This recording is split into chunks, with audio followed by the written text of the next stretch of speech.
Hello, dear friends. My name is Vasyl Pekhno. I'm a Ukrainian journalist, and I invite all of you to watch this latest update on Ukrainian battle map situation. Please watch this video, like it, share it, subscribe, and leave your comments just below. Let's begin. Today, Chief of the General Staff Gerasimov made a statement about the offensive on Zaporizhzhia, as well as the situation near Pokrovsk and Dobropillia, about the strikes on our, in particular, railway infrastructure, which the Russians have significantly escalated recently. So we'll be discussing all of this over the next 15 to 20 minutes. So friends, give us a like, leave your comments, and subscribe to our channel. So let's start with the statement from the Chief of the General Staff of the Russian Army. Let me remind you, that's our comrade Gerasimov, who has consistently been the Chief of the General Staff. Let me remind you that, in general, he is considered a person who is regarded in military science as one of the ideologists of modern hybrid warfare. And his doctrines, the so-called Gerasimov doctrines, involve very serious informational influence. This is a very important point to emphasize before we continue. So Comrade Gerasimov said that Russia, or rather the Russian army, has supposedly received something, a new task, the main task, to launch an offensive on Zaporizhzhia. I'll even quote him more precisely, in more detail, to be more accurate. He stated that the priority objective of the current Russian offensive is now Zaporizhzhia, the Zaporizhzhia direction, and he reported that the main settlements the Russians are supposed to capture are Prymorsk and Stepnohirsk.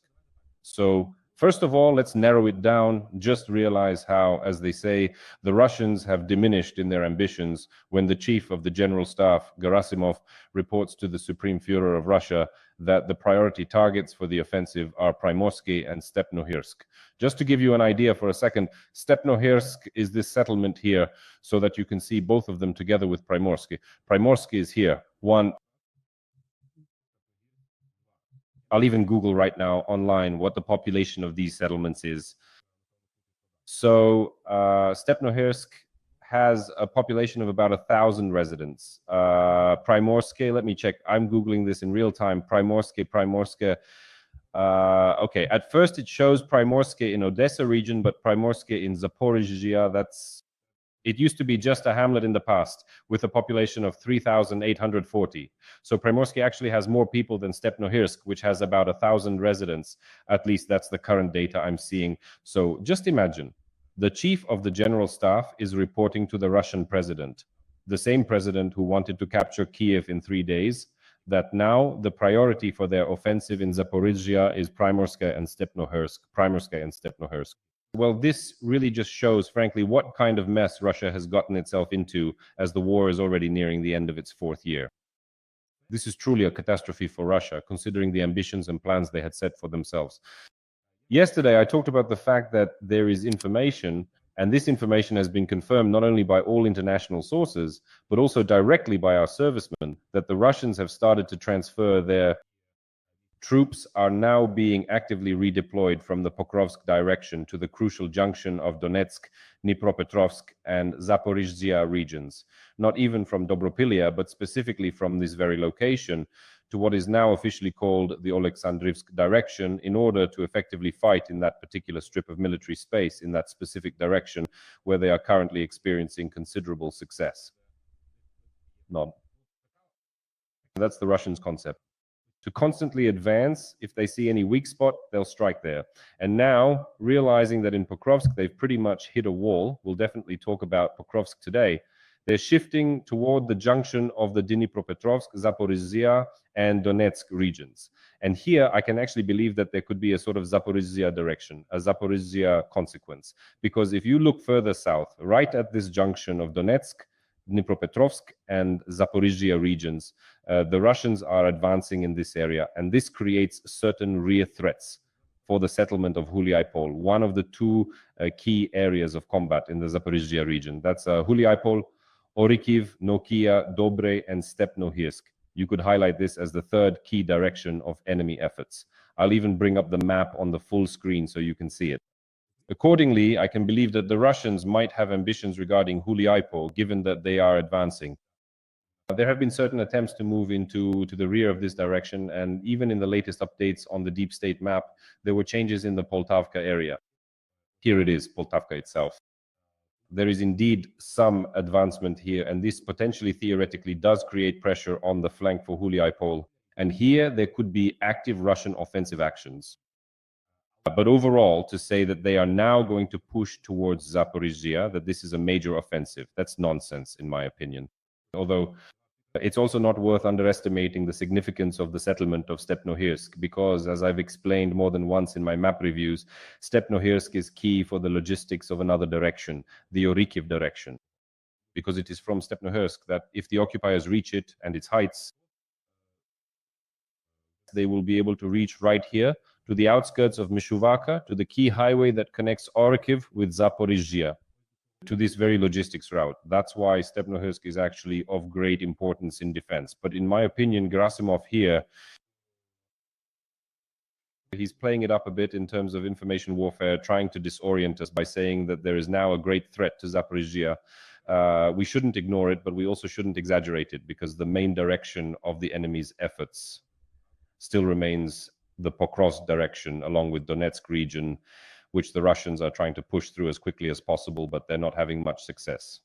That's my opinion. I don't think there will be any truly active offensive actions in Zaporizhzhia. In fact, they've been expected for about 6 months now, but they still can't happen because of our kill zones, because the defense forces are creating an area that's inaccessible to the enemy on all the Huliaipole, Orikhiv, and Vasylivka fronts.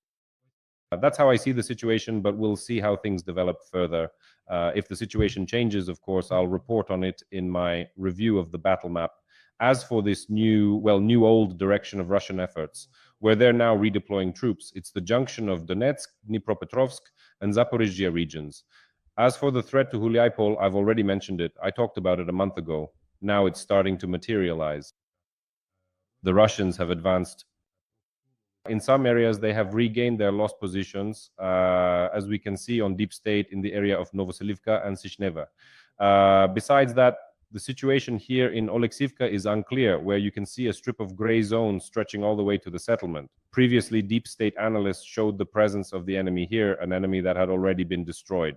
Later, a video appeared showing our tank firing at the occupiers' positions in this very village of Oleksivka. You can see that the tank actually drove right up to some buildings that look like hangars or something similar near the village of Oleksivka. And here it is precisely firing at those positions where the enemy managed to hide. So there are some strange and bizarre things happening with these unclear gray zones and enemy breakthrough strips. And further on, unfortunately, we still have these issues in what is called the Novopavlivsky direction, or rather now it is called the Oleksandrivsky direction in this area. In addition, further north, specifically in the area where the Russians are redeploying troops from Pokrovsk, these are the areas around the settlements of Ivanivka, Filya, and Dakhne. For example, right here in Filya, active combat operations are still ongoing. On the approaches to Filya, first of all, the entire village, as you can see, is in the gray zone. In fact, like all the villages here, Dakhne, Filya, and this village here, they are all in the gray zone. But with Filya, there are certain peculiarities here. To the west of the city, the village actually, this village that is already beyond the borders of Dnipropetrovsk region, but is located directly in Dnipropetrovsk region. So to the west of it, there is a section of forest. I'll highlight it now in yellow so it's visible, this forest.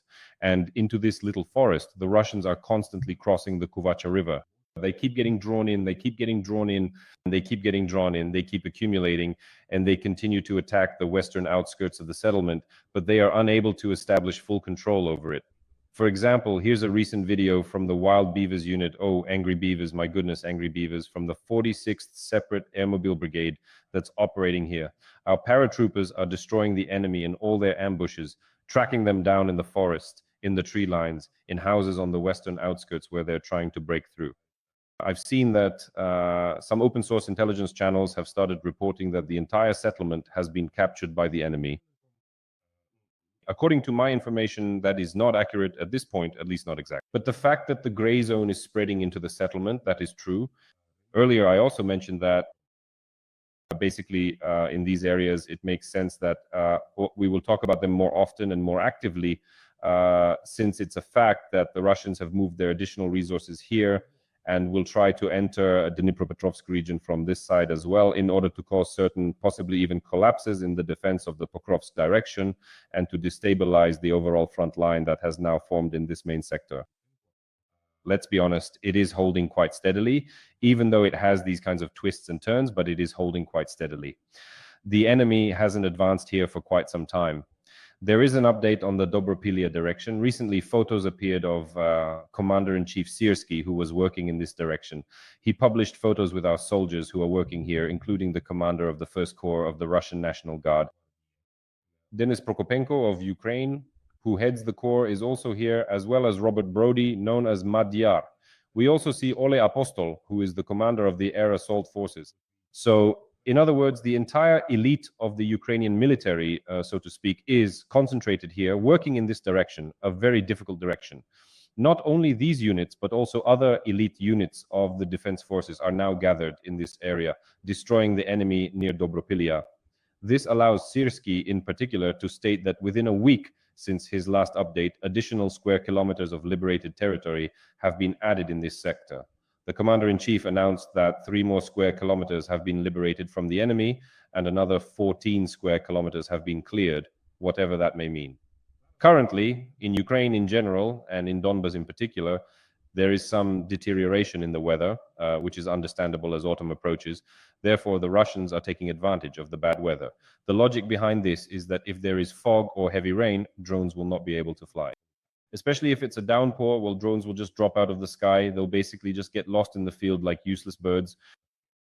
Not all drones, there are some that will still fly, but most FPV drones will be powerless against the weather conditions. And it is precisely under the cover of bad weather conditions that the Russians start testing our defenses using equipment, armored vehicles. Right now, it's quite obvious that in this area, in this sector, they've gathered technical strike groups. Every voice matters. Join our community, support independent journalism and help us bring you the truth from Ukraine. Become a member of Ukraine Today. Join us now. And over the weekend, as I've already shown in videos more than once, a column of Russian troops tried to move forward.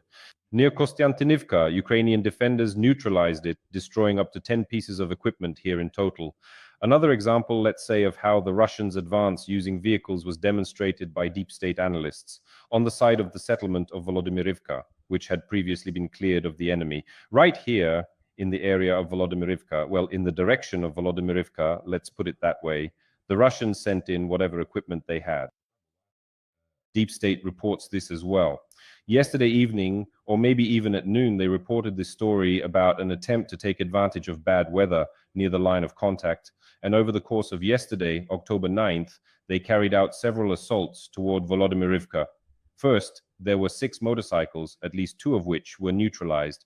I saw this in the report from the 225th Assault Regiment. And at noon, they used 3 armored fighting vehicles, one of which was a turtle, meaning it was covered with every possible and impossible kind of protection. Thank you. From drones, and with 1 or 2 IFVs carrying troops, armored fighting vehicles with paratroopers. The Russians did manage to land the troops, although the vehicles were destroyed or disabled, but the paratroopers were able to disembark. And now, as far as I know, there is an ongoing effort to track down these paratroopers in the forests near Volodymyrivka. So the situation here is developing in both directions.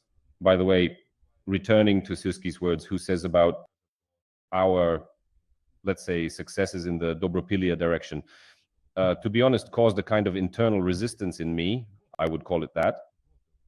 Resistance to the words of the commander-in-chief that we are supposedly conducting a counteroffensive operation here. For me, as I see it, what is happening near Dobropillia can be described at best as stabilization actions. Well, you probably can't really call something like this a classic large-scale, full-fledged counter-offensive operation. That would probably be too loud a statement. I'm not saying this from a military perspective because I'm not a military person. I'm speaking as a media professional and information specialist who understands how the word counter-offensive is perceived in Ukrainian society. Honestly, I wouldn't recommend, let's say, playing around with such terms and throwing them into the information space. Yesterday, in the area between Rusin Yar, here's the settlement Rusin Yar, and Yablonivka, another crime by the occupiers took place in this zone, which led to an explosion on the Tolyari-Odessa ammonia pipeline. This is the ammonia pipeline that runs through here in particular.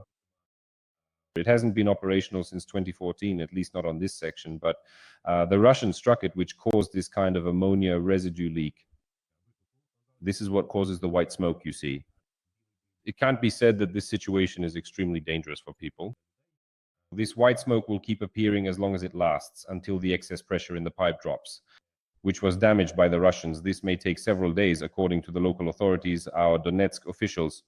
In case a noticeable smell is detected, as officials say, it is enough to simply close the windows and limit your time outdoors. Although we perfectly understand that asking or somehow encouraging our soldiers to reduce their time outside is not really feasible. Well, this is a completely irrelevant story at the moment, and just as the Russians once blew up the Kakhovka Dam to slow down our actions, now they are doing the same thing to try to gain some advantages in their offensive against our defenders on this section of the front. So once again, they are carrying out such sabotage, frankly speaking, sabotage actions. This needs to be understood, but there is no need to stir up any additional panic here. There is no serious threat from the leaks in this pipeline, as far as I read, see, and hear from official comments. But overall, the Russians are, of course, despicable people who are trying to destroy our logistics right here in the Kostiantynivka direction. They are already shelling the area near Druzhkivka. I don't even know what to call this direction anymore, Kostiantynivka, or maybe even Druzhkivka, because from the Chasiv Yar area and from the area where the pipeline was blown up, Rusin Yar, they are targeting Kostiantynivka's logistics. In addition, recently they have advanced in Oleksandro Shultin towards that same Kostiantynivka. In other words, the fighting is tightening. They're getting right up close to the settlement of Kostiantynivka, trying to disrupt our military logistics here. Today, I would like to talk not only about military logistics, but also to place significant emphasis on civilian logistics. Because there is a settlement in Chernihiv region called Snovsk, and it was here in Snovsk that the enemy recently struck, and that's just over 20 kilometers from the state borderline. Let's check exactly how far it is. 23 kilometers from the state borderline, and right here in Snovsk, an enemy Shahed drone, or perhaps not a Shahed, but a BM-39 drone, which is a smaller type, like a reduced copy of the Shahed, struck our locomotive that was transporting cargo. This video was published by the Russian Technological Center, Rubicon, unfortunately, in Crimea. Along with this strike in Snovsk, there were also attacks on the Nosivka-Kanizhin railway section. 12 Shahed drones hit there. Yesterday, another locomotive was attacked in Konotop. In other words, the Russians have started targeting our infrastructure, striking locomotives and diesel engines. These are completely obvious and prominent targets for such strikes. Yesterday I was talking with Serhiy Flesh, who is our technology expert, and he pointed out an obvious thing. This is a major question for Ukrzaliznytsia. In fact, this is a major question for many of our government agencies. Take Ukrzaliznytsia, for example. Did you know that a month or a month and a half ago, the Russians started scaling up Shaheds with direct radio control? Did you understand that they can strike moving targets? Let's try to guess what the moving targets are near the frontline territories that could be struck. Would it be a vehicle carrying soldiers? No, probably not. That's too weak a target to waste 50 kilograms of explosives on. That's a bit too much, let's put it that way. It could be a vehicle with a recovery vehicle, or rather a recovery vehicle that's towing, for example, damaged equipment somewhere for repairs. Well, theoretically, yes, that's possible, but it's definitely protected by soldiers. Locomotives, especially diesel ones, which provide transportation in those non-electrified sections near the border, near the front lines.